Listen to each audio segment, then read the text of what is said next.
Welcome to the 2025 Charania Awards for Excellence in Divulging of Information through Syntax Comprehended by Many. I'm Sam Kalaf, and this year we have a special crossover event with Nothing But Respect. So we're joined by Giri Nathan and Patrick Redford, but also Harry Krinsky. Um, how are all of you doing? Good, thriving. I'm happy that we've ramped up to this four participant process, and I'm really excited to get into it, as Right. always. Yeah, I have to say this yearly ritual has become part of the ramping down of the calendar year to me, almost synonymous with the season of holidays enjoyed by many in America. So I just want to take a minute to thank the readers who sent us tips throughout the year. The volume of that has been ticking up with every year we've been doing this, and it's really lovely because we can't capture all of this ourselves. It would just destroy our brains completely. So we need to rely on the eyes and ears of all of you. Yeah, and thank you to Luis Paez Pumar of Defector for putting together the slideshow we're all about to enjoy, and for just continuing his excellent ramp through process of pressing the streaming buttons, of which we all enjoy many times. Yeah. Harry, have you had a chance to, without spoiling anything, have you had a chance to look through the nominees this year? What were your first impressions? I definitely have the crop this year is incredible. This is a real first time, long time for me. What I will say is the experience, the kind of artistic value of putting each post in conversation with each other Mm. is what is special for me. Like you could walk right by scroll right by a post and not have it be that notable, but then when you get to consume 225 of these, you really get the nuances. That's why they have museums. Yeah, it's like a collage as a medium is all about juxtaposition, and that's sort of what we're going for here. That's exactly right. But yes, I'm super happy to be a part of this year. Nice. Okay. Also, I guess we didn't figure this out beforehand, but do you want me to share my screen? Because I have the slideshow open if we need. Yeah, let's do that. Yeah, let's Okay. do that. Great. Also, we should just clarify the winner of last year's 2024 Charania Award for Excellence in Divulging of Information through Syntax Comprehended by Many was the man himself. It Um, was the namesake. for a very gnomic small post, but like one of the funniest possible pairings of two words. Giddy, do you want to just like before we get into the 2025 class, like talk about our winner last year briefly? I will say this is why the deliberation process is so important because that was a nominee that came into this discussion with very little momentum. It was two words from a tweet by Shams, and those two words were unique news. And the unique news in question was the fact that Kyrie Irving was coming out with this sneaker inspired by his dad, Yeah. which just adds to the incredible use of language there. But yeah, that's why we play the games, right? We would not have tapped Shams to be the winner last year, but he came through in the end, and I'm just bringing that same spirit of excitement and uncertainty into these discussions today. We'll see if he can go back to back. That's Yeah. beautiful. Samer, do you want to read the first nominee and then just call on the second person and we can establish the order from there? Sure. Yeah, before we get started, I did want to, this is obviously will not be Mm. seen on the podcast recording, but we have Shamsy art by Maddie Lubchansky, so I just wanted to thank them for making it this year. I think we're going to get a lot of use out of this. It's also just pleasant to look at. Harry, can you Yeah. describe for our listeners the image on your screen? I'm looking at it right now because I am about to post it to my Instagram. It's honestly very well dressed. I think it's doing a little bit of favors for Sean's usually sartorial choices. Gentleman with a pencil. I'm reading this as a giant pencil that then Mhm. morphs into a snake that then turns back into a pencil after doing a number of sort of loop-de-loops Yeah. on a trophy. And the Yeah. figure appears to be wearing Dansko clogs and perhaps a catcher's mitt. Also, he's holding his phone too, if you see. Oh, right, Oh, that's his phone. that's what that That's his is. phone. Okay. Yeah. Yeah. That was a Um, great detail by Well, Maddie. to segue back to you, Sammer, pencils have erasers, and many of these tweets wish they could have those. That's right. That's right. All right, so here we go. We got the first one. This was a pretty recent one. I think we all instantly knew this was going to be on here. I'll read this one first. It's by Chris Haynes. He's a NBA reporter. Breaking: Los Angeles Clippers are sending home future Hall of Fame point guard Chris Paul in a bizarre severing ties move, league sources tell me. So I think for context, I mean, you might be able to correct me on this, but he used sending home in this tweet because Chris Paul said they sent me home like on his Instagram story. Was that the order of chronology there? Yeah, yeah. Chris Paul Okay. said they sent me home.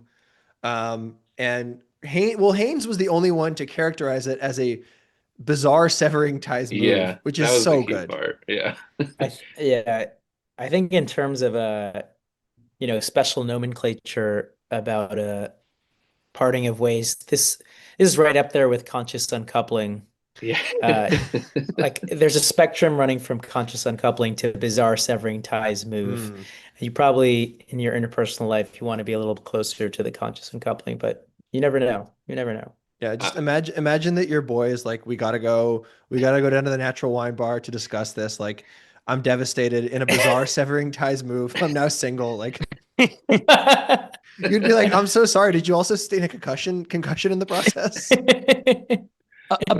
About 16 hours later from this tweet, it was revealed that all of this took place at like 3 a.m. on an airplane. And Right. I do wish Chris had it could be like a bizarre mid-air 3 a.m. severing ties move, like Yeah.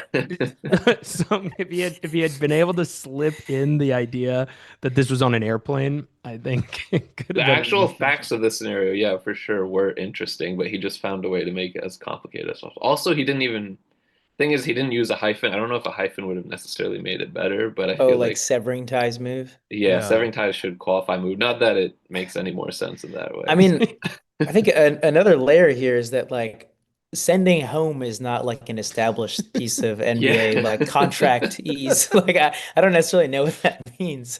Um, I guess in this case it's because they hadn't fully worked out the like logistics of how to actually cut him yet. I Yeah. think that might still be ongoing.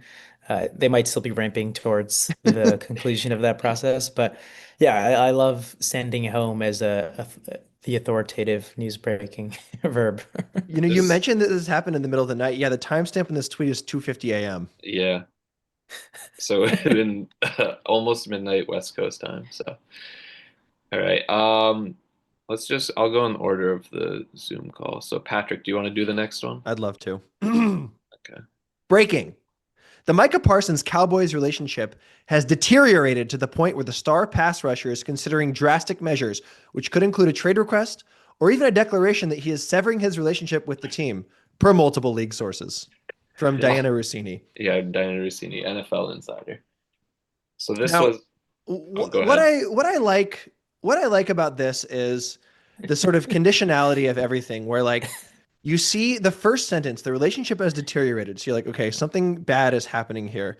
And then each successive clause is like increasingly uncertain and more conditional. Like he might say this is over, or like he might put in a trade request. Like it's like the information being communicated becomes less precise and more meaningless the further this tweet proceeds. Yeah, this was for context.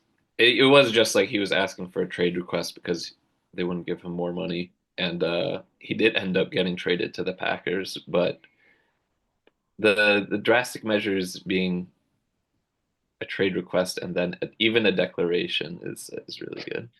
Yeah. What even would be the gap between a trade request or a declaration that he's severing his relationship with the team? Quiet quitting, I guess, sitting on Yeah, or the like field. holding out. Just how drastic could these measures get? Yeah. Good to see the word severing pop up again. It's Mm. nice. Yeah. I didn't Severance even was big intend this that, year. but yeah, severance was big this year. Oh, it's true. Okay, the next Okay, one. let's send this next one to Giddy. Okay. All right, here we go. It's from Shams Charania. 76ers Paul George is in the final stage of his debut process and will be reevaluated later this week. He's moving closer to a return, but doctors want additional strength of his left quadriceps to support the knee before clearance. Really beautiful bread and butter Shamsing here, where you've got final stage of his debut process. He has this incredible ability to like mash together opposites. So you've got like, you know, he's he's coming back. It's a debut, but we're in the final stage of the debut. We're breaking down the debut into these micro eras, and we're in the final one of those. And then I love just a little anatomy lesson he adds in at the end, like, you know, quadriceps supports the knee. We It's specifically true. want that quadriceps to get some quote additional strength Yes. to Well, keep quote supporting that knee he's basically before clearance. describing physical therapy in like the most complicated way possible. Yeah, exactly. And in between that, you also have he is moving closer to a return, Yeah. as if that wasn't already captured by final stage of the debut process. When you read one of these, it's almost like how you forget how good Jokic is after 3 years, or you like forget that Jordan is the best, that LeBron was the best player in the league for 8 years. It's like this is just such high level, and I'm not even sure Yeah. this is going to be top five just because Shams he's ultimately competing against himself. Yeah, he's raised the bar. Yeah. It's like And what how people get voter fatigue, where it's like, Right. Right. if you look at the advanced stats, like Shams, it's hard to argue with his production year after year. Like something like want additional strength of, like even the word of can be load bearing in this bizarre way. And like Yeah. no one else is just picking up, assists like that. It is so true. Final stages of his debut or debut process individually could be Shams. Yeah. And the part we haven't even brought up yet is that he still will be reevaluated later this week. There's Yeah. still another hedge. There's still another hedge. Like they built the entire airplane out of weird hedging time frames. This is a situation where ramping up would actually, you could just say Paul George is ramping Yes. up. And Yeah. that You everything that's captured here is would be communicated. completely agree. It's the rare occasion where these guys turn down a ramp that was available to them. Usually they go right for it.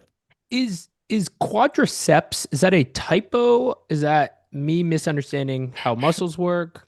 No, I think it is. That is correct. Yeah. Okay. But it's like that tricky thing where the singular muscle still gets like pluralized, I guess. Yeah. Yeah. All right, good for him. Yeah. Like All right. yeah. Like biceps is Surprisingly, like this. Biceps has it exactly. too, right? Like yeah, exactly. Like if you're like this is technically like my biceps, not just one Mm. bicep. But it's the rare occasion of Shams getting some of those details right while completely flubbing the conceptual underpinning of Well, the tweet. that's probably the part that was conveyed to him most clearly was like what was actually hurt. Right. Yeah. All right, we can move on to the next one. Harry, do you want to read this one? Sounds good. Yes. I don't know. Oh. Oh, This is great. really good. Okay, this is from Teddy Schleifer. I think it's Teddy Schleifer, yeah. Yeah. News. Elon Musk and Donald Trump very privately spoke on Monday night. Musk called Trump, and that led to Musk's post overnight that he had, quote, regrets. The scoop with Jonathan V. Swan. And that's from the New York Times. Yeah, do people remember the context of this? Because I think I do.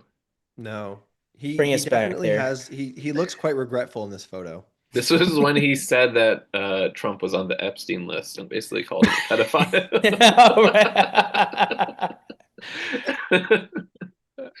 That's amazing. I think what pops out for me is the word very is really powerful here. Because I didn't think of privately as something that like admitted degrees. Like you're either speaking to someone in private or you're not. But here I'm realizing they were able to capture even greater degrees of privacy. They spoke very privately on Monday night. Yeah, this is like a unique news style contender where it's just like Mhm. the densest possible combination of two words that are in like just very disagreeable contradiction to do so myself. It's like it's great.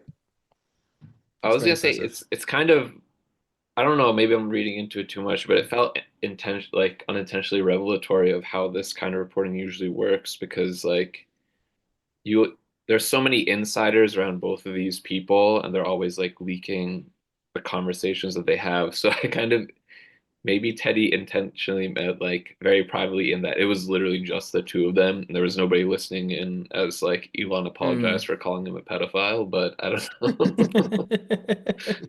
Maybe that's just Also, reading too much into it and he also, just loves very. and like how privately was the speaking if there's a New York Times article about it in That's like true, yeah. couple hours after? Yeah.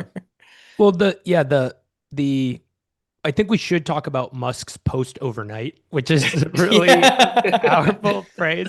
I have to say for in Teddy's defense or uh um going against him depending on how you're looking at this, that is actually what happened. So like there's a little Right. bit of he's getting dinged for just reporting the news as it actually happened, but the phrase most post overnight is just a really funny idea. Yeah. All right, we'll go to the next one. Oh, this is Amazing. Is there I'll do this one, I guess. There's a lot here. It's a Josina Anderson entry. who can we get someone to play the role of Ian from Philly here? Okay, do you want to do that? Yeah, I'll be Ian from Philly. Okay. The other thing is that Josina's first tweet was so long that it gets cut Show off. more. So Yeah, the Love show it. more button is a I'll great little just detail here. yeah. So this is from July. Side topic. The passing of Florida Senate Bill 56 back in April is very interesting, concerning geoengineering and weather modification. I don't see too many people discussing. I do remember sharing a random observation with my neighbor in the spring that a certain native bird, and then it gets cut off Chemtrails with aren't this. real, Josina. And then Josina replies, "My post is about staying observant. Any other noun inclusions are your own." And if you want further context, I'm pretty sure Chris Thompson for Defector wrote an article about this. So, You did. but yeah, noun inclusions was like an instant.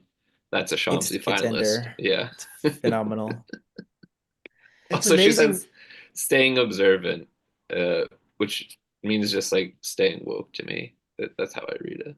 And she's taking issue with noun inclusions, but uses the noun weather modification in the first tweet. It's like she's already done some fairly dodging noun inclusions, to say nothing of what could be hidden under show more here. I think if you're encouraging anyone to stay observant, you're basically telling them to like follow the Instagram accounts that Kyrie was really into in like 2019. It was like Enlightened Prophets, I think it was called. Enlightened prophets, yeah.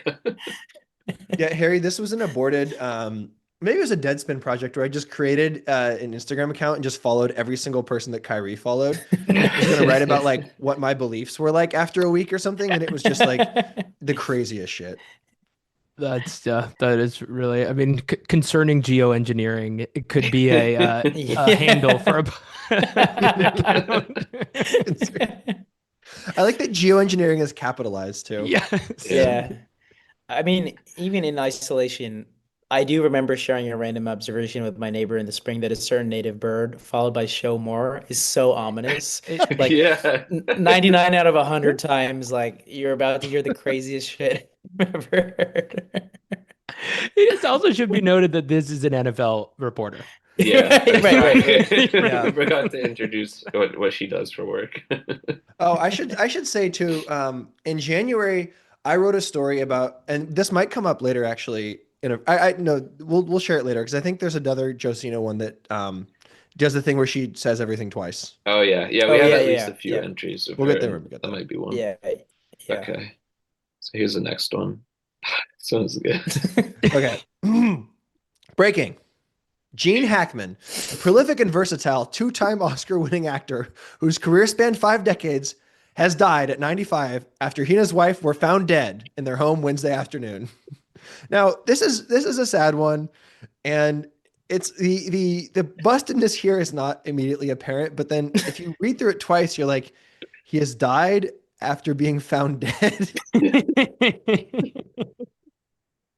which is sort of it's almost this tweet almost takes a radical position on the matter of Plato's cave, because they're basically saying that he only actually could said to have been dead after he was found dead. It's like the actual act of dying only exists once it's being witnessed. So this is either a strange miswriting or a somewhat profound philosophical entree.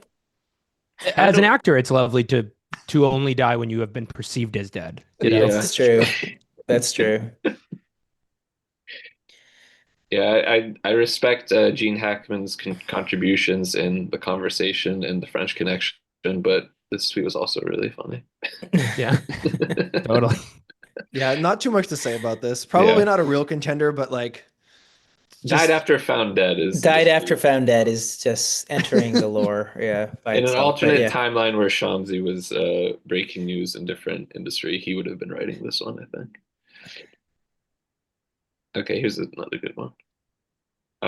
this is Giri, right? Yeah. Yeah. This is from Mark J. Spears. Luka Doncic instantly won Lakers fans over with his stellar game from a basketball standpoint upon arrival. But to donate $500,000 to LA wildfire relief and to answer questions in Spanish after his first Lakers game will help the NBA star to become beloved by LA at a faster pace. This one is really good. Yeah. Just a lot to enjoy here. I want to shout out one of the under highlighted aspects of this is that he has helped the NBA star. Like NBA is such a useless adjective there. I like stellar game from a basketball standpoint. Yeah. Upon arrival, that's just an incredible sequence of Upon words. arrival. Yeah. Oh yeah, I guess the context here is this was right after he was traded to the Mhm. Lakers. I guess that did happen this year.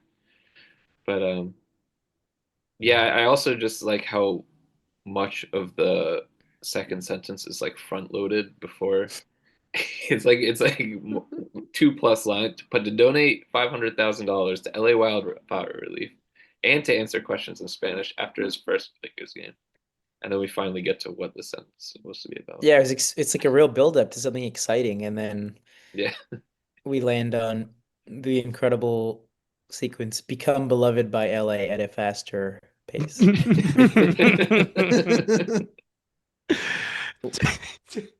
Yeah. This is another phrase that I just can't help but analogize to like relationships or whatever, where you're like asking your friend is dating someone new and you're just like, so are you like, becoming beloved at a faster pace? Have you told her that you're beloved at a faster pace yet? Have you had a stellar game from a basketball standpoint upon arrival? I do start talking about very privately as like qualifying a degree, something that is absolute. Have you guys ever had a stellar game from another standpoint? From any other standpoint, basketball context? I was thinking about that too. I was totally shit on the court, but I had a lot of really good thoughts while I was playing. So Yeah. I motivated my teammates to excel yeah, as I went 0 for 11 from the field. I gave each of them $5 and answered the questions in Spanish.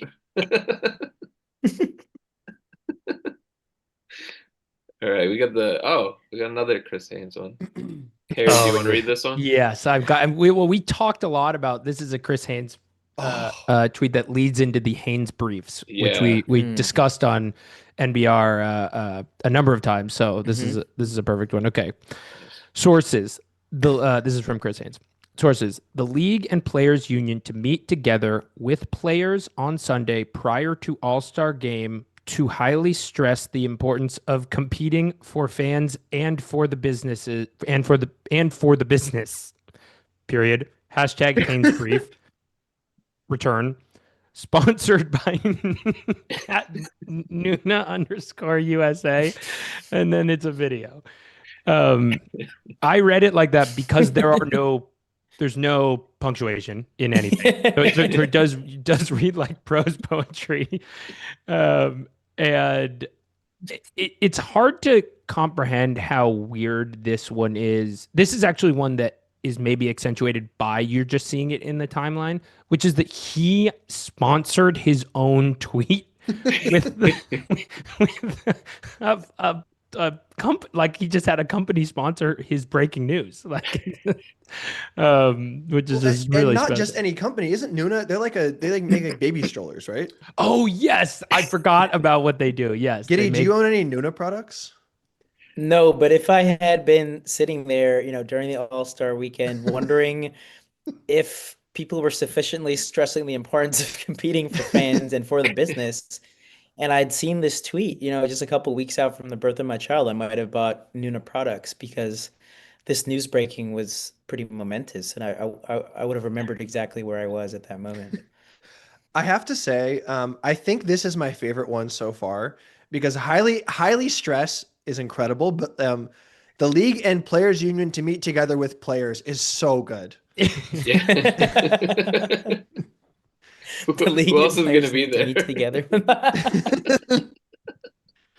Also, This is the concept of the importance of competing is really interesting Like, idea. what is that? What is that? Hey, Harry, can you answer a question for me? Am I tripping? Oh, well, I'm glad you brought this up. Yeah, the whole, and I don't, you gotta judge each tweet by its own. You can't necessarily include storylines here, but the Haynes brief and the kind of larger what was Chris Haynes doing in this period before he became the, I guess, preeminent third mic on every weird NBA podcast, was he was doing these self-published Haynes briefs where it was one part breaking news. Like imagine if you took this tweet and decided to talk about what's going on in this tweet, but for 5 straight minutes. So it was like a real exercise in elongating um, sentences to fill time, like filibustering, I guess. And then the two most compelling parts was one, he wanted to show a personal side. So he created a segment called Am I Tripping? Where he would um, tell us anecdote from his life and try to figure out if he was in the right or not, if he was tripping. The two main ones were getting in trouble with his wife and his pastor for not going to church because I think he was going to play in a men's league. And then the second one was a revealing that he is a sort of Atlanta-based Airbnb slumlord, and allegedly, and his Airbnb had been taken over by squatters. I remember that one now. Yeah. If he was tripping or not for being pissed. And then the final thing I'll say about this is the entire every video in the Haynes Brief series, as you can actually see here if you squint, is populated by extremely poorly made AI graphics. So if you look closely, it's a briefcase that says NBA on it. Yeah, I see that.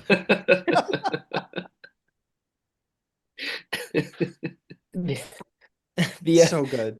the last question I have about this very unique model for advertising is whether the ad rate is pegged to the quality of the scoop, because how could you imagine spending any money on this sequence of words? This doesn't say anything and nobody is paying attention to it. But I guess maybe I'm wrong. I just noticed 349,000 people viewed it on Twitter Yeah. at the bottom there. So Yeah, and many were probably expectant parents too. All right, let's go to the next one. Oh, this is a good one. I think I'm gonna say, oh, this is a good one to all of them, but A lot of them are good ones. yeah, we got a New York Times Trump post. I think this was technically on Blue Sky, but I assume they tweeted the same thing on Twitter. So it says, President Trump has opened the throttle on blowing through apparent legal limits, often with no clear public explanation for how their actions could be consistent with the rule of law. Here are some of the examples of the administration's defiance of statutes. So They tried to find the Incredible. most convoluted way to say that Trump is doing illegal shit. Yeah, this is like one of those cases where the convoluted language represents the underlying convoluted thought process of just Yeah. like they're just hand wringing and trying to find ways to dress up the fact that he's just doing illegal shit, and they are so bad at saying that straightforwardly throughout his two presidencies. The first part, open the throttle and blowing through apparent legal limits. Yeah. It's like, Yeah, so the word "on" there is really doing a yeah. lot of work. It's like that is the moment where the metaphor starts to get strained for me. I was trying to imagine him like going Evil Knievel style, like off a ramp on a motorcycle and just like going through like 10 billboards that were apparent legal limits. That's the only way I can really envision it. I don't know what other way they were thinking. Also, often with no clear public explanation for how their actions is the "their" referring to the legal limits, because kind of no matter Maybe, what that's maybe the or Trump, the administration, maybe, but yeah, definitely not Yeah. grammatical. Yeah, yeah, pretty good. Yeah. Gotta but say. yeah, just very timesies here. The syntax is good, but the subject is bad.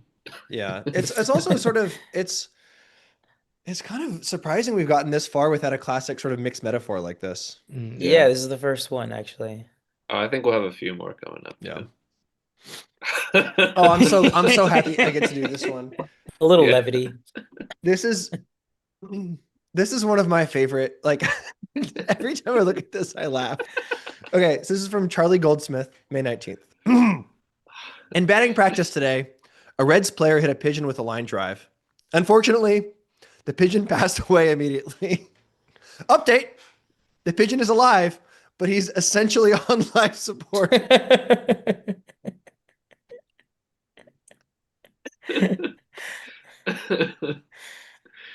This is one of my favorites, I think.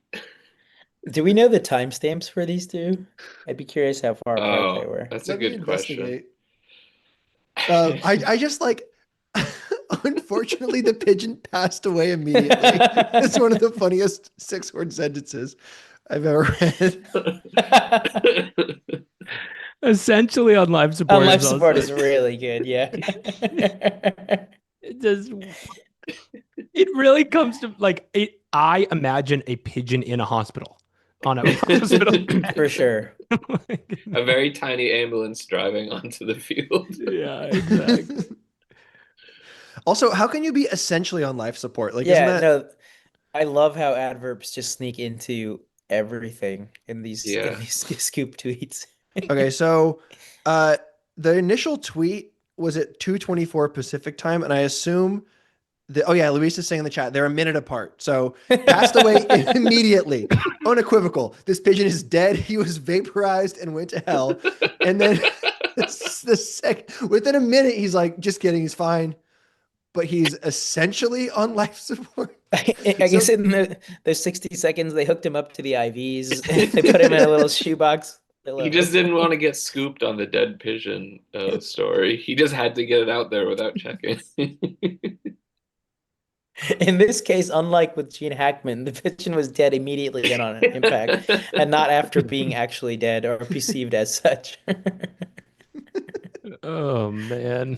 Oh wait, I have a follow-up. I just searched the word pigeon and pigeons from Charlie G's Twitter account. May 20th, 2:14 p.m. Pacific, basically exactly 24 hours after.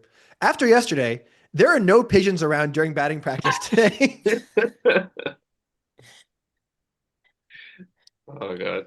Did we say his full name, by the way? Charlie Goldsmith. He's a Cincinnati Reds beat writer. Yeah. So that's why he was there. I also just want to note in this follow-up that he starts the tweet with "after yesterday" and then ends it with "today." So it's a nice like we're setting the time frame exactly on both ends. We're bracketing this well. So somebody in the chat also noted the use of "has passed away" is really funny. Yes. Rest in peace to this. Does that sort of imply that pigeons have souls? Like, is that kind of what passing away? Is that what that distinction means? This pigeon has entered the next phase of his life. I like, yeah, maybe Charlie, if you're watching, can you tell us what your thoughts are on reincarnation? Yeah. Okay, let's go to the next one.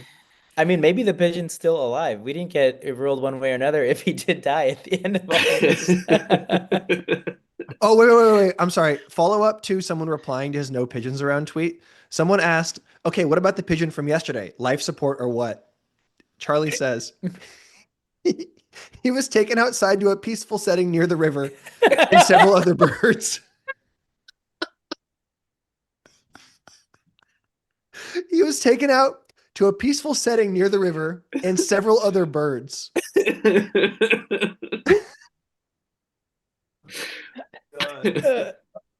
This is amazing. Oh, I'm glad he followed the story at least. That's a good resolution.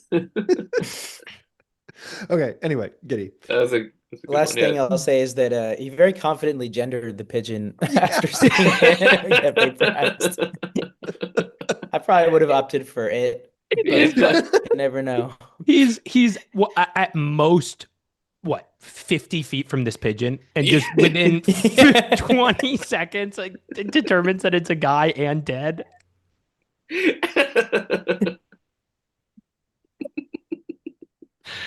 Okay. Okay. All right, we gotta move on just for time constraints. Alright. This one's you. All right, this is Adam Schefter, also a regular in these parts.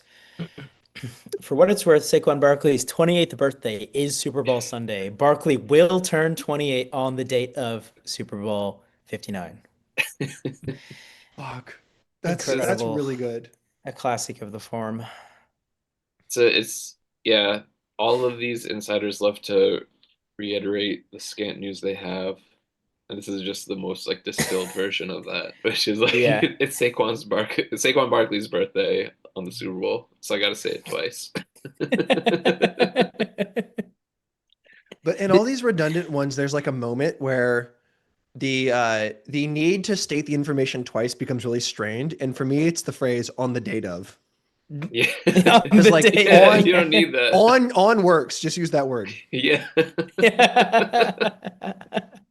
I was so confused by my initial reading of this that I briefly considered looking up the LIX Roman numerals. I was like, is that 28? Like, is that the only reason we're having like why? this The That would make code. sense. Yeah, that would have been more interesting, I think. It's like he's doing the tweet version of like what they do in like the newscaster cadence where they're like, there is like a coup in Myanmar. I repeat, the president is being overthrown in Myanmar. Yeah. But in this case, the like breaking news in question is that a guy was born 28 years before this date. Also, don't overlook for what it's worth at the beginning of the tweet, which is worth nothing. It means nothing. Zero value whatsoever. Zero. Well, good thing 6.7 million people read this. So. Yeah.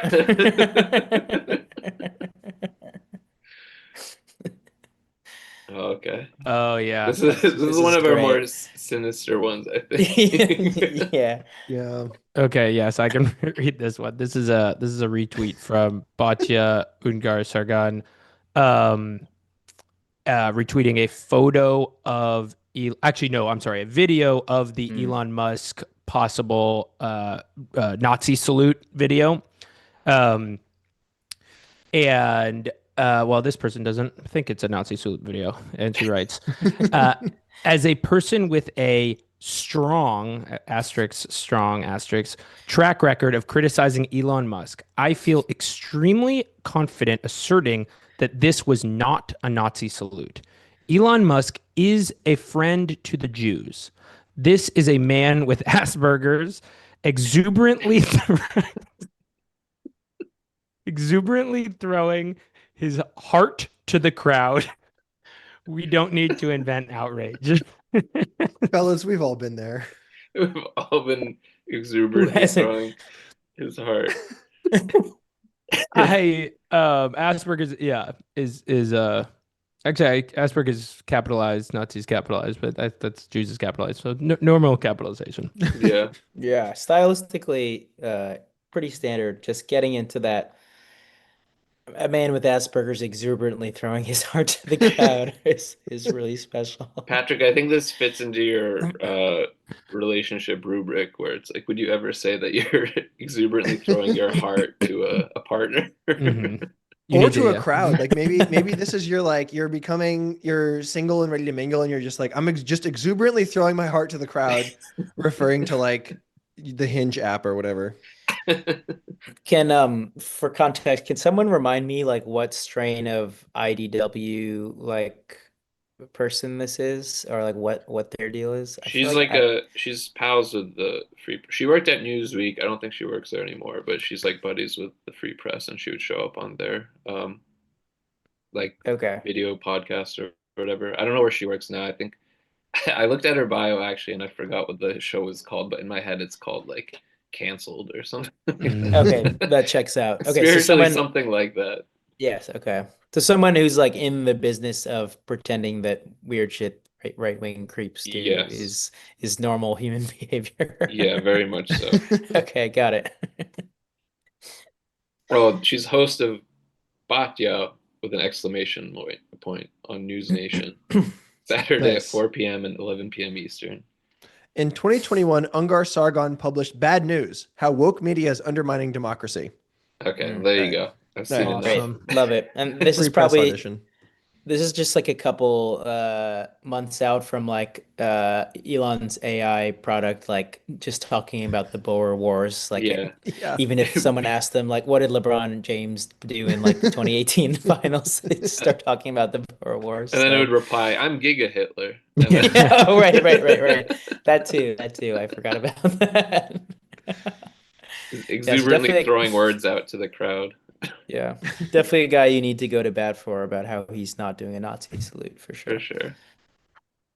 Okay, next one. Oh, I got another just was this the one you were thinking of, Patrick? This is the doubling Yes, one. this Oh is wait, this is the one. no, there's another No. one, No, yeah. but this All one's also right. good. Okay. This one is from Josina Anderson. I'm told optimism is steadily growing that the visit with Lions defensive coordinator Aaron Glenn and Commanders assistant general manager Lance Newmark is trending positively, per league sources. Moreover, the sentiment is that the Jets' jobs are theirs, pending all contractual mesh points getting certifiably agreed upon. And also, I want to note that pending has an asterisk, and I'm not sure why it has an asterisk. It's not. There's nothing after it clarifying what the asterisk means. So there's a lot going on there. Yeah, man, there's a lot going on. So we're talking Optimism about is steadily growing that the visit is trending positively, is the sentiment being expressed in the first sentence. Yeah, this is one of the ones where diagramming the sentence really helps. was this tweeted during the visit? Like how could it be how could the visit have any trend one way or another mid while like mid what time frame is being expressed here? Yeah, the more I look at this, the more I just feel like a sort of headache buzzing in the back of my head. Like it's like I'm grappling with a contradiction. Also, as Luis points out in the chat, the Theirs. sentiment is that the Jets' job are theirs apostrophe. Also, There- certifiably agreed upon it's like every it's like a holding like a precious gem or jewel to the light, where like It every does, angle you regard yeah. it from, like the Yeah, there's reflections are something more new. interesting. I want to talk about contractual mesh points Yeah, because it's that is phenomenal. so powerful. And like even bringing in a kind of like Palantir, like Yeah. sort of techno warfare language. Like you're not even really considering contractual mesh points until a couple years ago. I do Yeah. think maybe the context here is that like when NFL coaches are like getting hired, a lot of them tend to be like already employed coordinators and stuff. And I think the thing is like when she's like kind of hedging but also being like, oh, the jobs might be theirs, it's because like teams don't necessarily want to let somebody walk out the building and get another interview if they really like them. So maybe Aaron Glenn was like metaphorically being kept hostage here or something like that. Yeah, as someone who doesn't really follow NFL news, I'm trying to I'm actually having a hard time parsing like what is being communicated here. Right. Yeah. So, Sammer, Lions defensive coordinator Aaron Glenn is like meeting for the Commanders head coach job. No, He's- the Jets head coach. Wait. Lance Newmark is the other guy. He works for the Commanders. They're gonna Why team why is up. They're Jets gonna team up. the third team hashtagged here in the most confusing sentence? I don't know. I will say that Aaron Glenn did end up getting the job. I don't remember if Lance Newmark got the job or not. So I guess it trended positively for at least one person. Certifiably agreed upon is also like Yeah. it's nonsense. Yeah. Okay, I I will say love- Lance Newmark did remain with the Commanders, so it wasn't trending that Okay. positively for They him. must have gotten caught up on some contractual mesh points, I guess. Yeah, Mhm. definitely. But yeah, I think that string at the end there really kind of sums it all up. There's like jobs are theirs dash Yeah. pending all contractual mesh points getting like you're trying to do all this like kind of rationalist adjacent like Palantir-esque language, but also it's like this is like an illiterate sentence. Jobs are theirs. So the quick juxtaposition of those things are always amazing. The final sentence is so bad that even the word "are," I'm like wondering like should that be like "our"? Like it's making me question like all these homophone issues. All right, Okay. let's I got move the on next one? Yes, this one is It's- just the It's social the part, headline, right? Like should I read Yeah. the full Yeah. tweet? Yeah, you could read the tweet just as a lead-in, but it's really all about the headline. Yeah. Okay. Yeah. New ESPN story. The Dallas Mavericks just authored the NBA's version of The Big Short, fully betting against 25-year-old Luka Doncic's future. That's what made Dallas trading Doncic for Anthony Davis the most shocking deal in NBA history. And the start of the headline is, this stunning Mavs-Lakers trade will create dominoes. Create dominoes. So really, it's a tribute to one of the big symbolic motifs of the Shamsies over the year, which is alongside ramps, there's also dominoes. So one famous Woj winner from years past was a looming domino, I think created an impasse or something like that. It was over a Yeah. pathway, perhaps? straddling a walkway between two timelines or something. Yeah. So they love the dominoes. They love dominoes. So I loved the idea of this trade will create dominoes. It's sort of in Everybody- conversation with those tweets because if you are a Shamsi listener, you will see that and instantly like connect with like, oh yeah, dominoes, a big metaphor. Like, Mhm. Yeah, all the NBA insider group chats were going crazy with that one when they're like, Yeah. yes, more dominoes for us to monitor and ponder over. It's particularly funny because I think the whole thing with the domino metaphor is like these things are already standing in this like kind of precarious arrangement, and if like something moves, they'll all topple, but the domino's already there. In this Yeah. case, the dominoes are being generated. Yeah. The dominoes are apparating into the world, which maybe speaks to how sudden and shocking the trade was, but definitely not in my general concept of dominoes. Yeah, I'm rarely creating them. I'm imagining like a Witcher 3 monster nest that's just like pumping out dominoes, and you have to hit it with one of those like explosives to shut off the domino stream.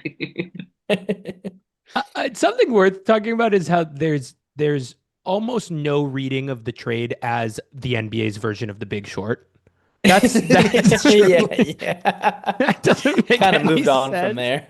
It doesn't make sense as a movie. It's not an accurate understanding of the subprime mortgage. Yeah, right. Yeah, issue like this. It just doesn't make any sense. Yeah. this reminds me of Windhorst wrote this like extremely bloviating column like 4 or 5 years ago, where it was basically examining the phenomenon of how just like future first round pick draft inflation was like a thing. And he basically was like, this is just like the stock market. And there's this little phenomenon called shorting that's going on. And it was this most like this very serious, like you guys don't probably know about this, but like stocks can go up or go down in the future. And it was just like it was such a serious post. It was so stupid. Are there any things that make less to join in an analogy than like weird bundled subprime mortgages and like 25-year-old Luka Doncic. Right. I don't know how they could possibly be analogs to one another in any framing. Yeah, yeah. It also wasn't an analytic driven decision. Like it just the metaphor is almost Right. implodes on impact. Like it's like doesn't make any sense. Does that mean that like Max Christie was like a grade B loan that got like bumped up to like double A? All right, let's go to the next one. Oh, this is a good one. This reminds me of the unique news one, kind of. Yeah, Man. I can do this one. It's from Shams. The NBA has fined Golden State's Draymond Green $50,000 for comments questioning integrity of the game officials, referring to the 5.5 spread number.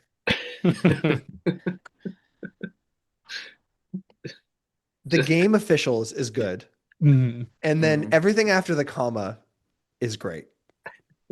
Referring to the 5.5 spread number. So do you guys remember the comments he actually made? No. Should When he we- questioned we- the integrity of the game officials? when he questioned the integrity did he make reference to the 5.5 spread number? Let's Let's see. see. I'll look it up.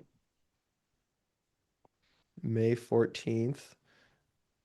This must have been the Wolves series, right?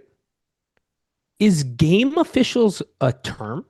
Like I don't think so. Not because really. I read it, I feel like the only reading of this is you're reading it now. I sound like Sean's. You're reading it. Comments questioning the integrity of the game is what I think is he's saying. But then game officials really throws me off. Okay, I think I found it. The way that it was written on ESPN was making an inappropriate comment that questions the integrity of the game officials, and that's in quotes. So maybe that came from the NBA memo.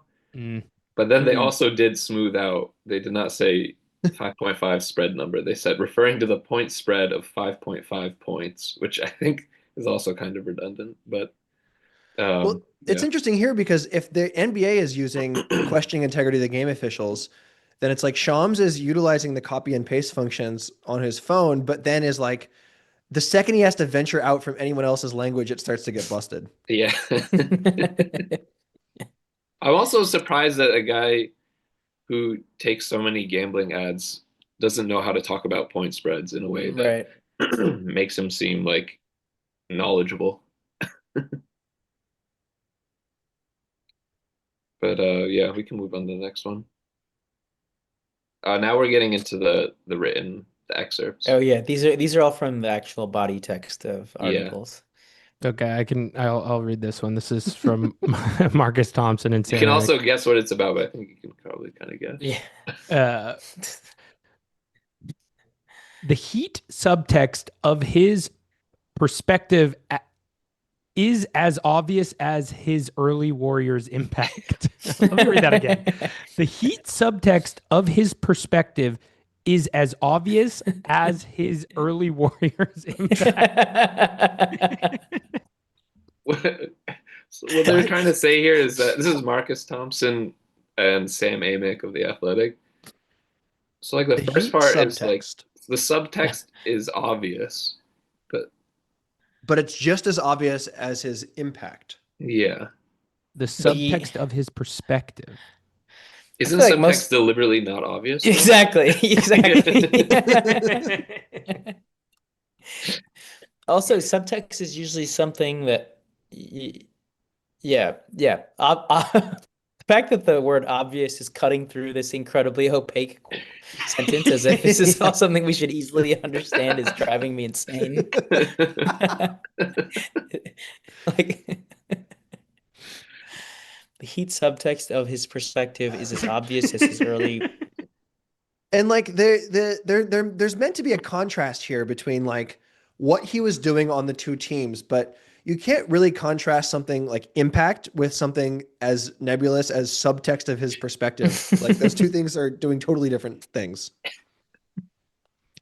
This reminds me of that Star Trek episode where they come across, I think it's like a planet where the planet's inhabitants' language is all just like full sentences. So it's like, and they have to kind of decipher what they're actually trying to say through like these full sentences that make absolutely no sense. So I think one of them was like Shako when the doors break, and that's supposed to be like war or peace. So maybe this just means one word, but we need to decipher it to figure it out. It's a Sphinx riddle, basically.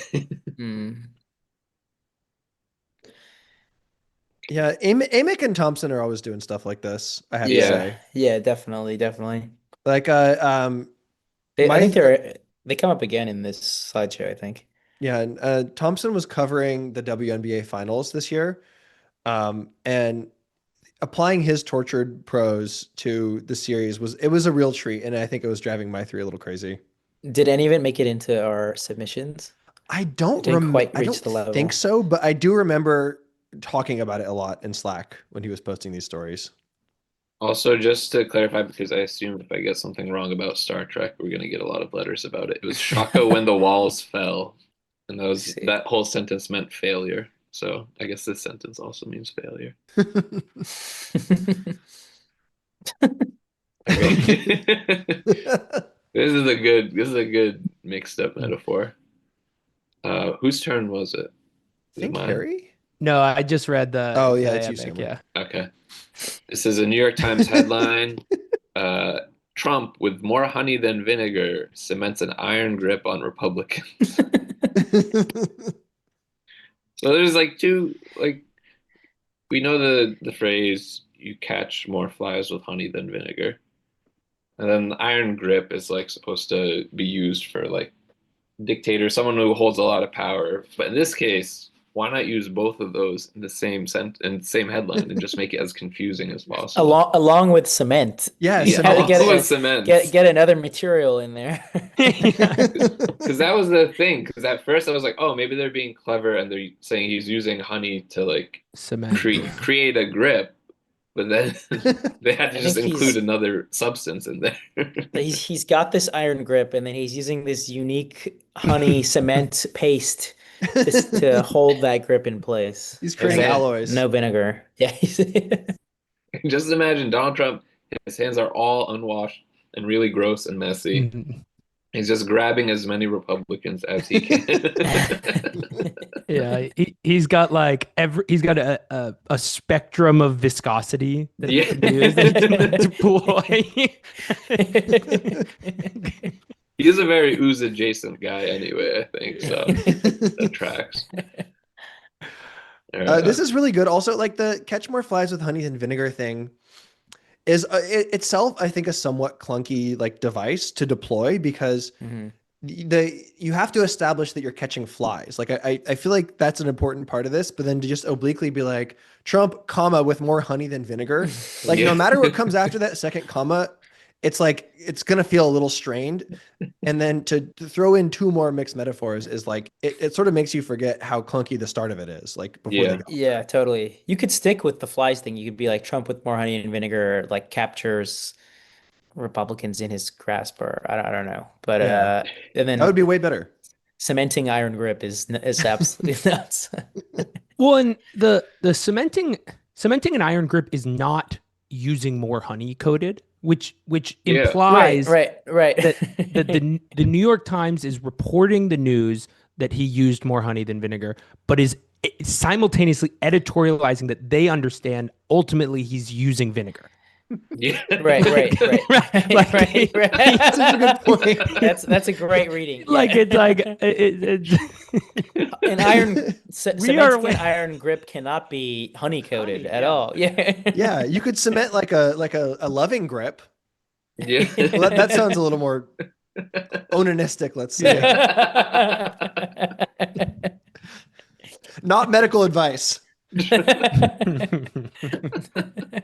Okay, let's move I on. can do the next one. Okay. This is so good. Let's say who God. it is first. This is Marcus Thompson the second, I love this. who was very nice to me at Warriors Wolves last year. Good dude, partied hard. However, Jokic has so normalized ridiculousness as to desensitize the present community from appropriate reverence. Facts, by the way. He'll need 6 MVPs and 10 championships and a 5-minute highlight reel of epic moments to help those who didn't experience him to process his elitism.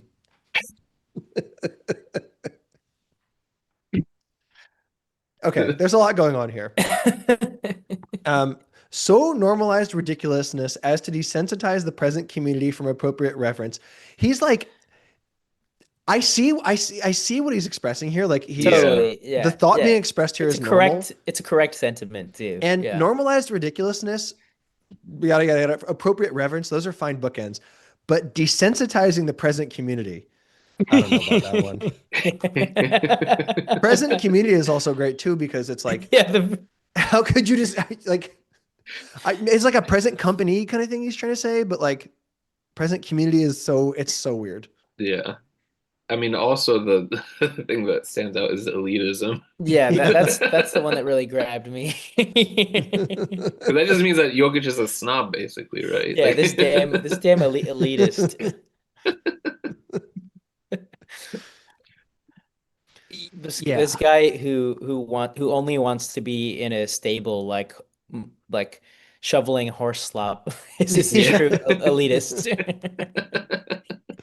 I especially with the process is elitism, I have to throw some like the editors at The Athletic need to be blamed here a little bit, because that is just Definitely. that's literally not the right word. Like it's not Yeah. His eliteness, his elite play, his elite play performance. Yeah. But this I didn't double check, but a lot of the Athletic examples we pick get like real time edited, so they're like different, like 2 hours later or something. Okay. Yeah. Also help those who didn't experience him. I feel like I could use like another extra word, or because none of us are like experiencing him. We're experiencing his play. Yeah. You know? I see what he's going for, but like if you're gonna start the sentence in that way, I feel like you have to be a little more clear there. Yeah. Desensitize the present community. Well, I'm Process is desensitized to this elitism. one. Yeah, this is a to Giri now. Wow, we had more this is- Trump stuff than I thought, but I guess Yeah, it is all another worth because it. it's all from the Times pretty much too, which Yeah. also makes sense. Yeah. This I think was just a sentence from the middle of an article, but the degree to which the alleged Trump-Musk friendship has been laid bare as a relationship of convenience came very fast today. First of all, probably the most insane use of alleged, I think, in this whole slideshow. Yeah. I have to give them credit for that because it's pretty funny. It is funny, yeah. But I don't think it was intentionally so. Yeah. This is really good. I mean, Dude. came very fast today. Obviously notable. Relationship of convenience laid bare came very fast. There's a lot of Yeah. a whole pile up of interesting language at the end. Degree to which, and then has been as a is like a really indirect way to express that sentiment too. I feel like you just cannot win if you're opening up a sentence with a degree to which. Yeah. You're like pinning yourself into some insane convolutions at the end of that sentence. Mhm. Yeah. Yeah, that's true. Unless it's like a very, if you do that, you can't really have a sentence that includes commas. I feel like after that, like you has to be like direct. And this one maybe doesn't include commas to its detriment. Yeah, adheres to that to a fault. Yeah. I think they could fix this one if they just added honey and vinegar to it. So, It would luberate the sentence. Wait, I Yeah. have a question. okay. What is this saying? Yeah, I don't know. No idea. I have literally no idea. I think this was okay. yet again about Musk calling him a pedophile. So I think it's like, okay, people weren't sure if they're friends or if there's a relationship of convenience. The degree to which it suddenly became obvious it was a relationship of convenience, that degree came very fast today. That degree was immediately. Do Yeah, okay. degrees come? I don't think yeah, I so. don't I think degrees well, can come. the degree to which I don't think so. the degree to which. No. Okay, so Like they're you would talking. say was revealed, like you could reveal the degree to which. Right. something happened, but Yeah, okay. So they're talking about this revelation about this relationship happened in a big way, but today. then very fast.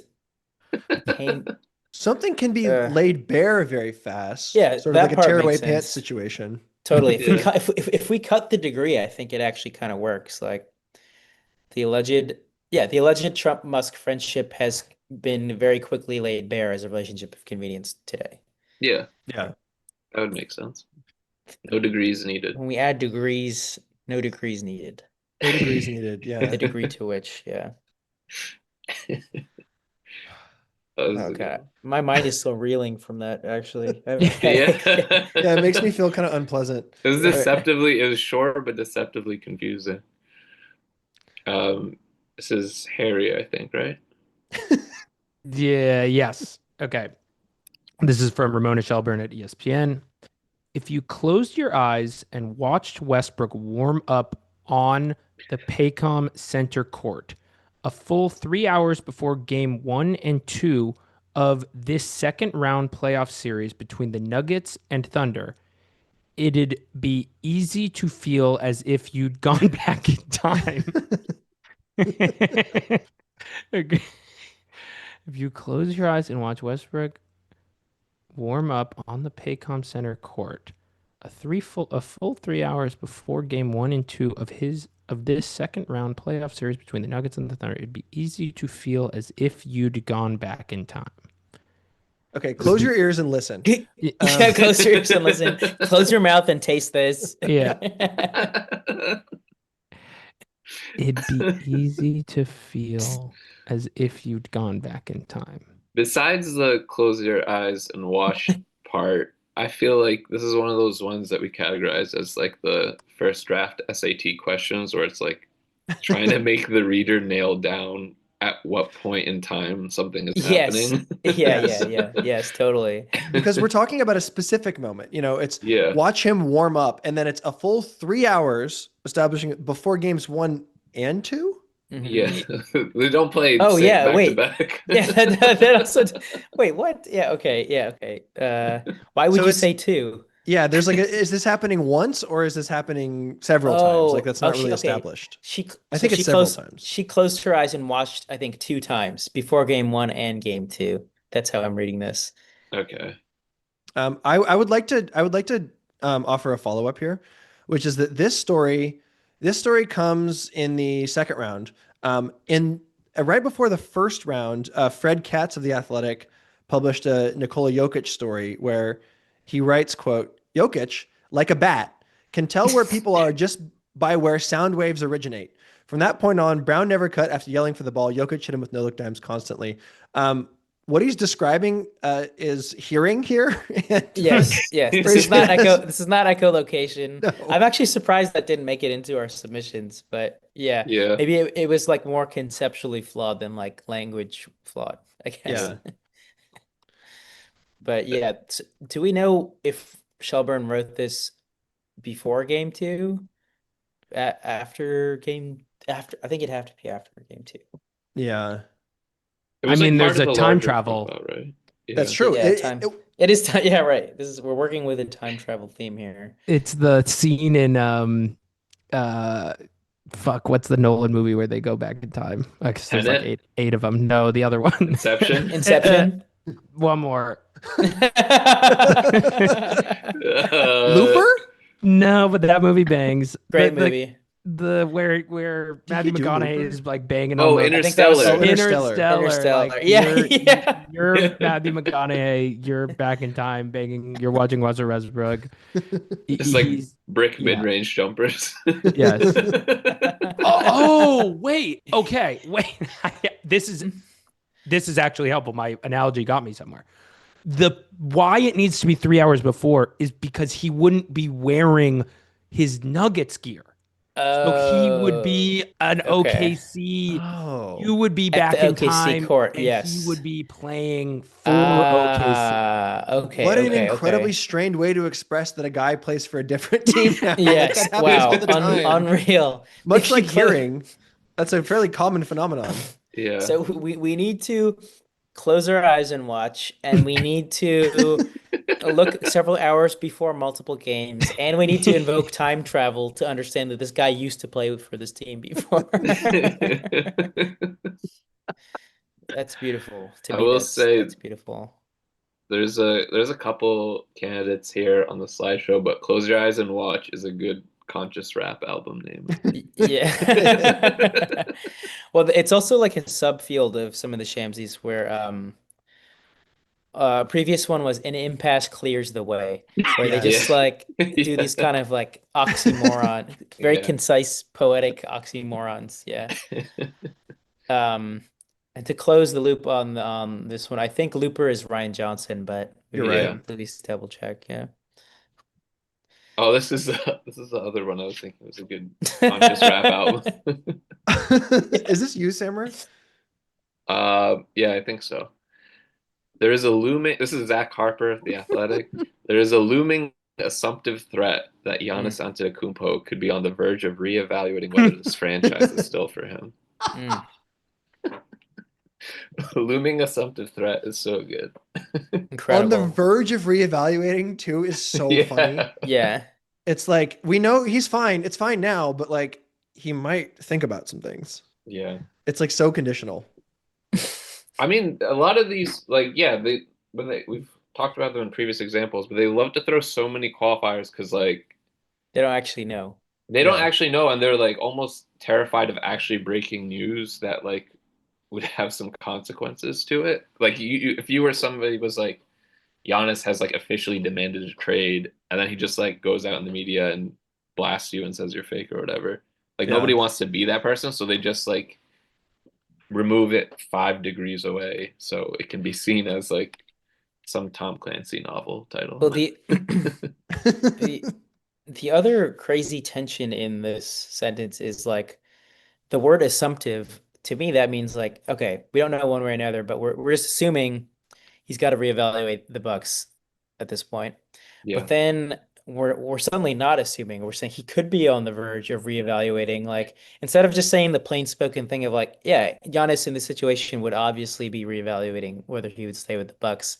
It's like there's a looming assumptive threat that he could be on the verge of Yeah. reevaluating. Are we Yeah. assuming that it's on his mind, or are we too afraid to assume that that's on his mind? I don't like to pick one. You could cut everything before Giannis, and I think the sentence would have the same intent. It'd just be a little clearer. Yeah. To the Yeah. exactly. That's all we Yeah. actually know.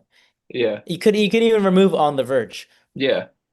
Yeah. Could be reevaluating whether this franchise is still for him. That's really all we needed to say there. I This is assume a this is right after the Dame injury. yeah.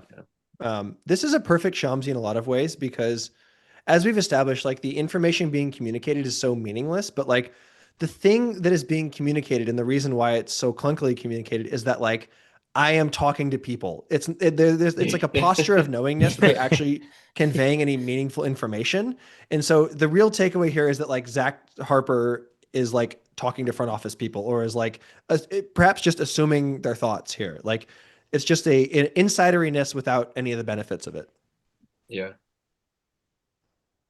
Oh, this is a Another doozy. banger. Do you want to give the context for this one, Patrick, too?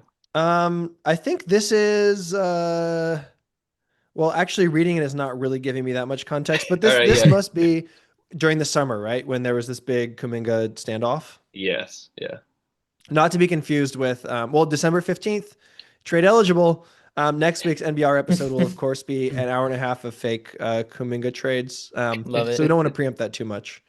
But this is from Anthony Slater, Warriors beat guy. He's now at ESPN, yeah. Yeah. And Shams Charania, two former athletic guys now moved up.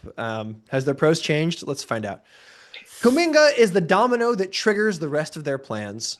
So it's no surprise Kuminga's phone lit up on the business front over the past few weeks. In the lead up, there was sentiment around Kuminga that Lacob would step in and at least deliver the type of financial pledge that signifies the long-term belief in Kuminga that he so often voices. Or if not, if the Warriors weren't willing to commit to what Turner and Kuminga were requesting, maybe Lacob would show more of a willingness to greenlight a trade elsewhere and proceed with a basketball divorce that is often felt necessary. But there are side benefits that overall net negative. They're being considered as part of the equation, sources said. We should be clear. These are like three different excerpts. They weren't like Back to successive back to back. Yeah. paragraphs. Yeah. I'm reading because I opened the article on my phone. It is from September of this year. The part that drives me insane is the part right after if not, where it just like completely nullifies the point of why you would say Yeah. if not. Totally. I like the concept of someone's phone lighting up on the business front. Yeah.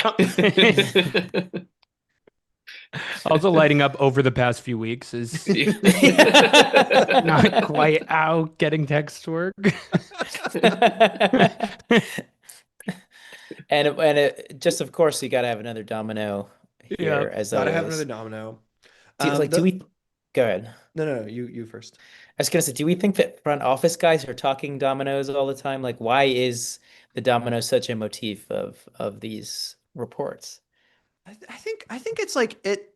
You hear all the time ahead of trade season, like basically that like all the secondary and tertiary moves sort of depend on Yeah. like the We need Jimmy to see, Butler like, trade KD being made. move, or yeah, Yeah. exactly. Okay. It's like Yeah. people I think don't always understand that all these trades are being made in like a marketplace big short style scenario where like every team's moves depend on what all the other teams do with each other. Like the Kings and Bulls can't make like a stupid trade unless like smart teams get involved first and like set the market.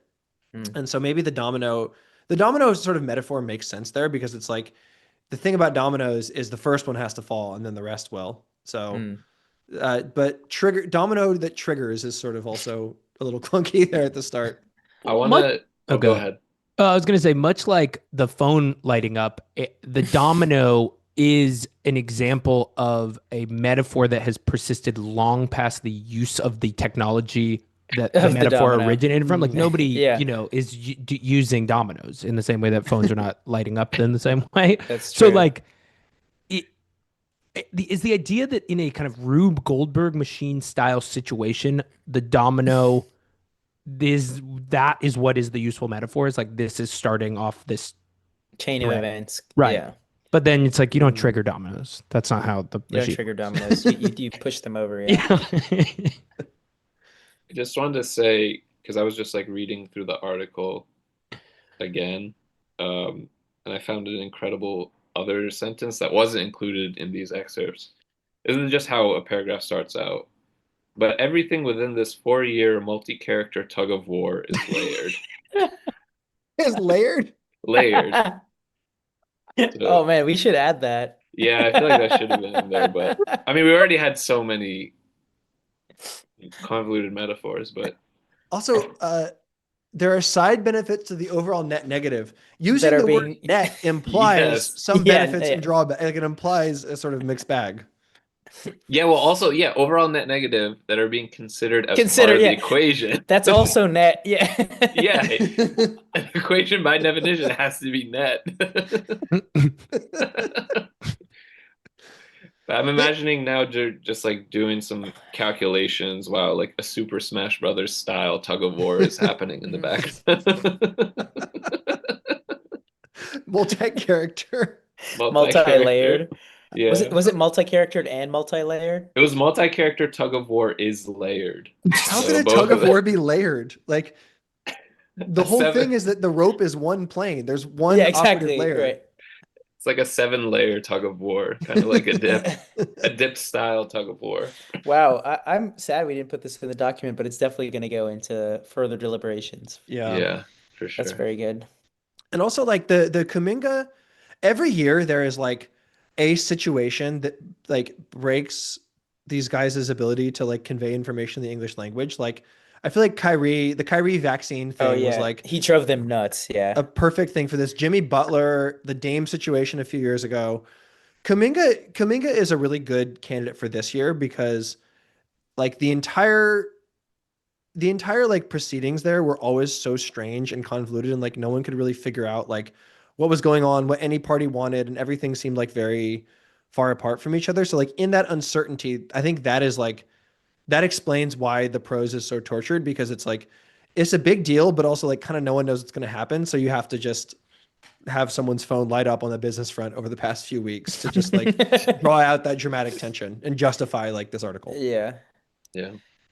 Yeah, Okay. they're writing about a standoff basically and trying to give it some dramatic tension and flow to it. But if you try too hard, you end up with sentences like this. Yeah. There are side benefits to that overall net negative that are being considered as part of the equation. Ugh. All right, Katie, do you want to take this one? We're Yeah. taking a break from the text to do just a brief Shams tweet. But, Yeah. Here we go. The Chicago Bulls will retire Derrick Rose's #1 jersey in the rafters next season, ESPN has learned. Rose, a Chicago native, played 8 seasons with the Bulls, becoming the youngest MVP in NBA history, and is now being honored as a fabric of the organization. That's just nice. Yeah, I think there's like 2 big flourishes here I really love. Retiring in the rafters is just a nice added detail, yeah. and another textile metaphor, fabric being honored as a fabric of the organization is amazing too. Because Just I feel one like of them. the whole point of like using the metaphor of like a social fabric is that like it's all kind of continuous and everyone's a part of it, but here we have like a fabric laid on top of the existing fabric. He's a singular isolated fabric of the organization. The Chicago Bulls plan to honor Derrick Rose in a Joanne style situation.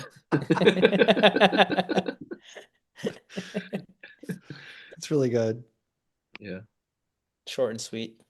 Oh, this is Harry. You got a good one. Oh, This I'm jealous. is one of my favorites. One of the contenders, definitely one of the Yeah, contenders. this is a Yeah. real contender. Feel free to read it in your head before you try saying it out loud. I know, 'cause this that's what one I'm doing right confused now. me.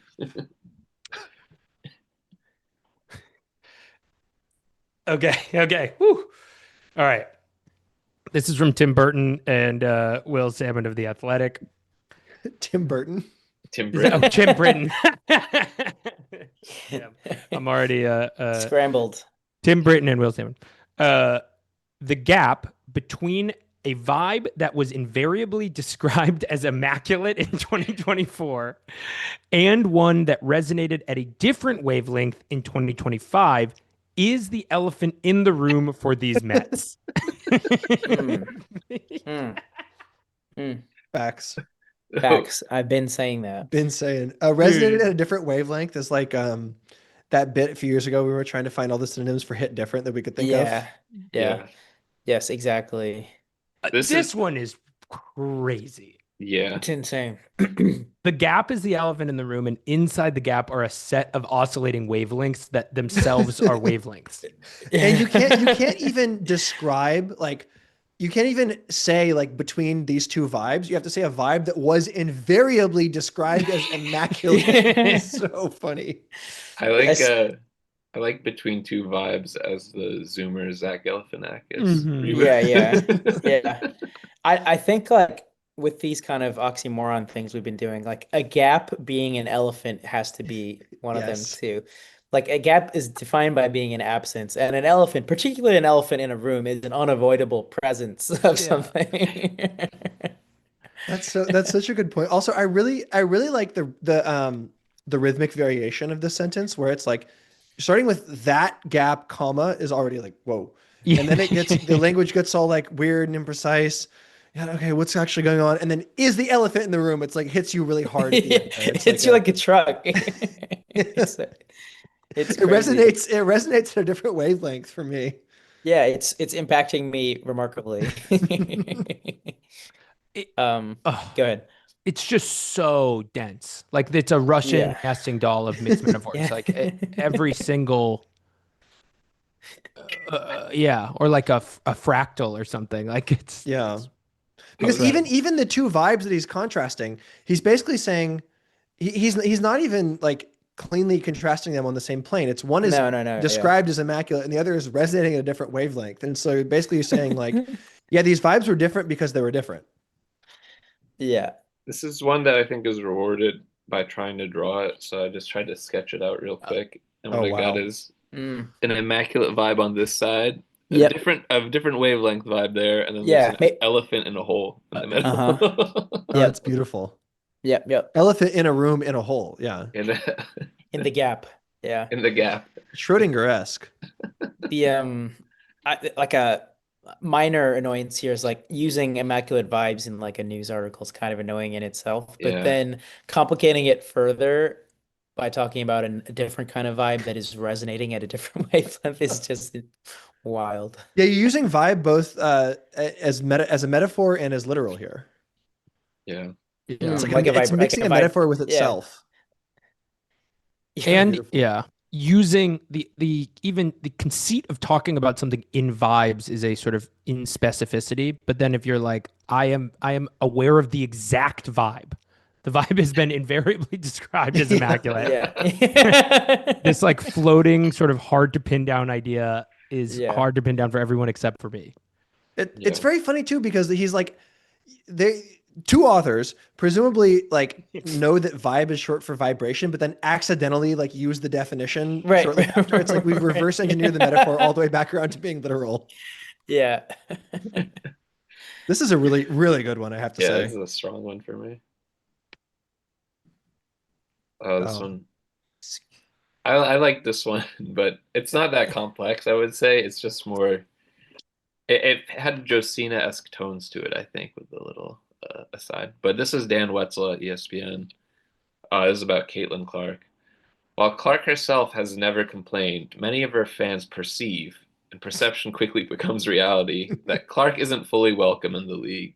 And this feels like kind of applying obviously there's a lot written about Caitlin Clark and WNBA and varying, I guess, examinations of like the tension between them, or like a supposed perceived tension between them. I guess perception becomes reality in this. But anyway, this is the way to kind of like couch what you're trying to say from a very casual fan's perspective into something that like needs to be seriously addressed, basically, even though there doesn't seem to be any evidence to support it. So I just thought it was a good bit of concern trolling in the Shamsian tone. Basically. Yeah, it's like it really speaks to the way that Caitlin Clark is written about almost entirely as a proxy for like weird culture wars. And if you are in the business of doing that, then maybe you have to try to like provide some receipts for how, Clark isn't welcome in the league. But this sentence is both acknowledging that those receipts don't exist and in a sleight of hand convincing you that that doesn't matter because it's all about perception anyway. Yeah. It's acknowledging that there's no evidence for this while there's no justification for this line of thought while also asserting that there is justification for it. Yeah, and like you said, the dialogue around Clark is like busted and strange in all these ways. And like the thing that Wetzel is like maybe trying to express like is actually like worth expressing, where like you're just talking about that tension, but like because he can't just basically say what the terms are and like call it the race war what it is, he has to he has to do the sleight of hand that Giri was talking about. Yeah. Hell, even Kathy Engelbert was saying it was. She put it in way blunter terms and then had to apologize for that. Okay, this one. Okay. Oh, I'm glad I get to do this one. Okay, this is from Alexandra Steigrad and Ariel Zilber of the New York Post. And this is about you'll be able to guess which Weiss it is, not Charlie. Weiss was photographed by Breaker News as she was surrounded by a protective detail that formed a, quote, ring around the new CBS News boss, including one bodyguard who was described as having, quote, chiseled looks and a, quote, buff physique, reminiscent of Hollywood hunk Hugh Jackman. Another of Weiss's protectors had, quote, Enrique Iglesias looks, sick, according to Breaker News. The sick, I think, was added by Giri because it did say Iglesias in the Post article. This is I just the use of quotes here is so funny. It's phenomenal. Yeah. Like you start with ring, or like, I'm pretty sure you can describe, like you don't need to describe that, and then chiseled looks and buff physique. Another detail I really like here is like these are you're saying there's our photographs. You can form your own assessment of these individuals, but then Yeah. putting in quotes, chiseled looks, buff physique, Enrique Iglesias' looks is so funny. It feels like a kind of split between the New York Post and Page Six, like kind of institutions where they're trying to do it as like a celebrity steps out and flaunts something or like steps out with Bo, but they have to do it about Barry Weiss and her CBS News bodyguards. Which is like not as exciting as like Jacob Elordi stepping out onto Yeah, the and town so they with a just cool decide fit. to focus on the bodyguards instead. But also just like how hot they are. Like this has Yeah. this has nothing to do with like, I guess the buff physique would probably help you. I don't have any experience as a bodyguard, but I assume being strong like Hollywood hunk Hugh Jackman is helpful. Yeah. But this is all just like, dude, her bodyguards are so fucking hot, man. There's something endearingly dated about all these references too. Yeah. This is clearly a boomer just like losing their mind at these hotties. It's like, whoa, her bodyguards look like Cary Grant out there. I was gonna say, do you think somebody in the audience suggested Hugh Jackman, or is this Alexandra and Ariel's the Personal first thing when they think of a buff Hollywood guy, they think of Hugh Jackman, who played Wolverine 16 years ago. Who's currently playing Neil Diamond in his next movie? Famously a buff guy. Maybe these are Breaker News quotes. They could be. This was described. Was described. Yeah. Or maybe they are describing another anonymous source that Breaker News cited in their article. On It's deep like background. on deep background. This guy looked like Hugh Jackman out there. Hey, off the record, like I can't be attached to this, but one of them has Enrique Iglesias looks. Maybe the sources were just Enrique Iglesias. What if it was the bodyguards themselves just being like, Yeah. and put in the paper that we're chiseled and buff. Put in the paper that I look like the guy from The Greatest Showman.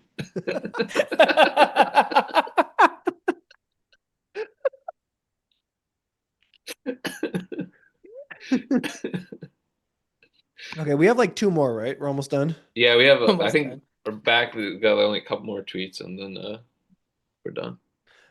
I have two updates I want to share when we're done from. Oh, okay. Well, all right. Giddy, you got to do this one. Okay.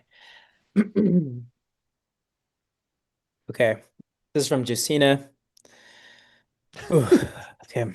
Spoke to a league source who tells me they're currently asterisk. Why does she do that?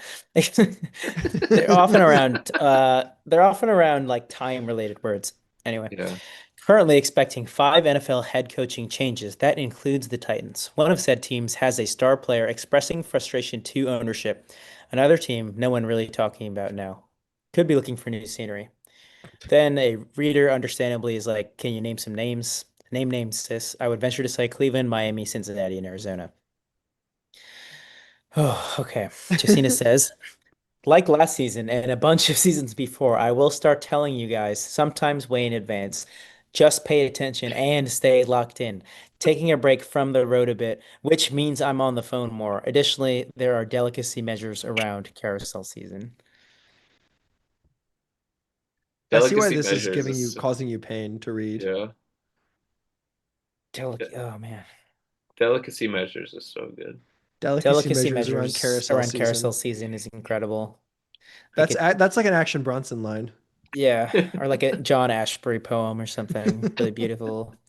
But this is not the one this is not the doubling one either, I think. Mm. The double that might be coming later, but yeah, there's a lot going on in this one. Definitely on that same theme, pay attention and stay locked in. So don't do just one or the other, definitely do both. The idea also that it presumably is like you need to spend your full-time job covering me, a journalist who is covering the NFL coaching change. And Yeah. if you study me like a tome. Yes. Also, you could interpret delicacy measures as her own inability to write a sentence. Basically, she's like, stay locked in. I can't just like tell you what's going on. Like there are delicacy measures which manifests in another team no one is really talking about now in the first sentence, or the first tweet, rather. Yeah, Yeah. this is an amazing way to reply to someone asking for more clarity and detail. Yeah, again, her job is NFL reporter. She's We only have one more. Oh wow. is that Oh it? Oh, God, okay. and it's But a this banger. we saved a great one for It's an last. absolute banger. Do you Amazing. who? So this is Harry, This is right? Harry. Oh, Okay. this is me. Okay, You okay. got this. This is Shams. Joined the ESPN Inside the NBA crew on the latest surrounding the NBA Mafia crossover FBI arrest of Portland coach Chauncey Billups and Miami guard Terry Rozier. Ugh. NBA Mafia crossover Crossover. FBI arrest. And Incredible. this is where he in this 5-minute video he posted, he joins and makes Charles Barkley look like fucking Walter Cronkite compared to him. Yeah, it's an amazing TV appearance. Like they're just asking him, so so they were gambling, right? And Shams just like can't really get all of his allegedlys in a row fast enough to like speak a normal sentence, and then just kind of start saying things like FBI Mafia crossover, FBI arrests. Do you think Giri turned this one into a post on Defector too? I think People so. want more. I'm Wow. realizing now at the end here that we didn't get into the Josina repeating. I will a little bit with the pay attention and stay locked in, but Do you want to pull up your post real quick and walk us through that? yeah, sure. Can one of you guys just sort of explain? Yeah. I will say that after this, actually, she sent me a very mean DM on Twitter and then blocked me, so I couldn't reply. And so I would love to like I would love to have at least like given her a chance to explain herself, but unfortunately, no. Yeah. Okay, yeah. So it was a January 7th tweet that I wrote about. By the way, the concerns and questions, one, that had been raised and going on for many weeks, two. That's one sentence. The concerns and questions surrounding this had been raised and going on for many weeks. Some league sources were wondering and asking, what's the point of having rules or policies that oversees these roles if there's at least an appearance or impression of said rules being potentially skirted? So that's five redundancies in one tweet. Amazing. And so I just wrote a post where every single sentence had redundancies, such as writers and bloggers, we all develop crutches or supports that we over rely on or use too often. One such tick or tendency is the use of two synonyms or words that mean the same thing in sequence or next to each other to underscore or emphasize a point or insight. It continues in this manner for some time. Love it. Love it. So I just wanted to shout that out. Really a strong season from both Josiana and Shams once again. Yeah, it's like when Jokic and Embiid were just like 1-2 in the MVP race for year after year, and it's like, there's the ever-present contender, but then it's like this new person is like breaking ground we've never seen before, and like, can they stay healthy enough? So big race this year. What do you guys think of like? Should we talk about some prime contenders maybe? Because there'll be an announcement post where Giddy, you named like final 5 nominees and the winner, right? Yeah, I will eventually announce the winner on defector.com. You guys should check that out. But definitely would love to deliberate a little bit with you guys and review some of the nominees this year. I have to say, I think the Mets one is a strong contender. Yeah. That's a standout. And the Pigeon one, I laughed a lot. Yeah. Those were my two as well. The if you close your eyes and watch Westbrook one, also really good. is yeah. Yeah, that's a good one. Took some kind of bizarre severing ties move in NBA Mafia crossover FBI arrest, like also great. Processes elitism. I was gonna say NBA Mafia crossover does sound like a Flash game from like 2004, and wait. Oh yeah, that makes it a top contender for me. I just saw the Haynes one, the League and Players Union need to meet together, sponsored by Nino USA, highly stressed. I think that's a real contender. Yeah. Yeah.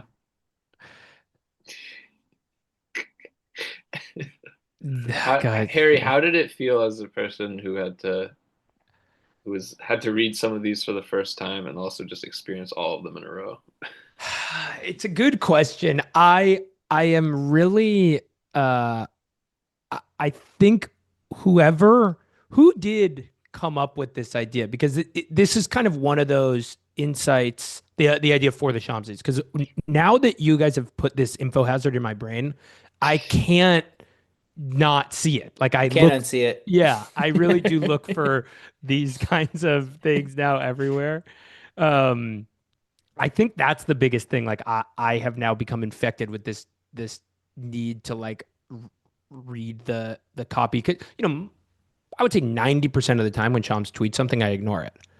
And I think I might now need to instead annotate it. Like,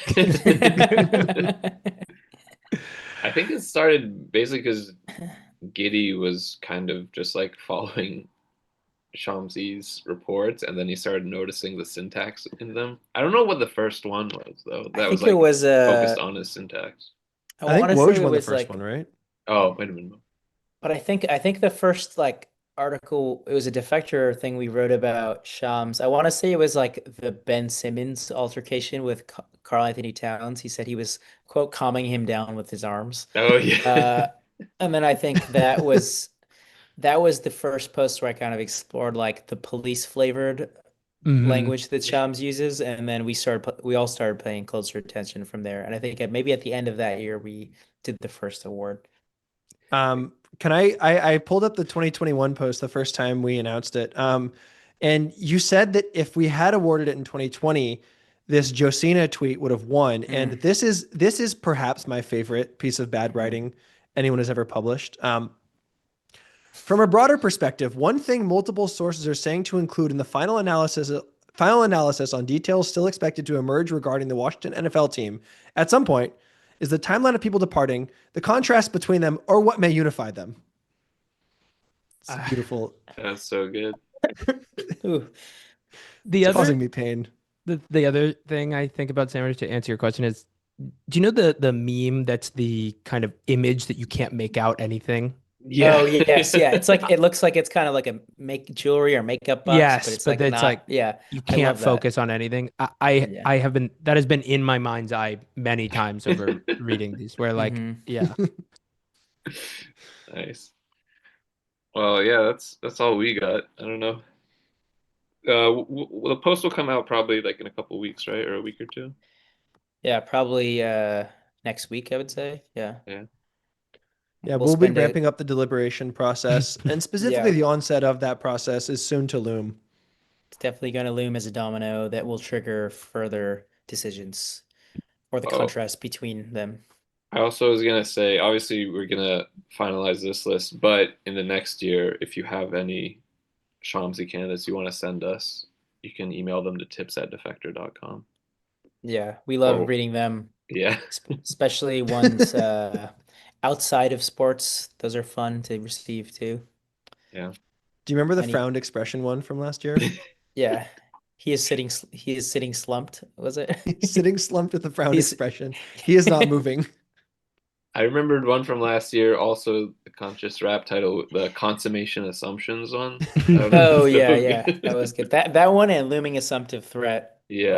are really good conscious Yeah. rap albums. And Delicacy Measures. There's like a trilogy. Looming assumptive threat is like how Shams would say minor threat, like the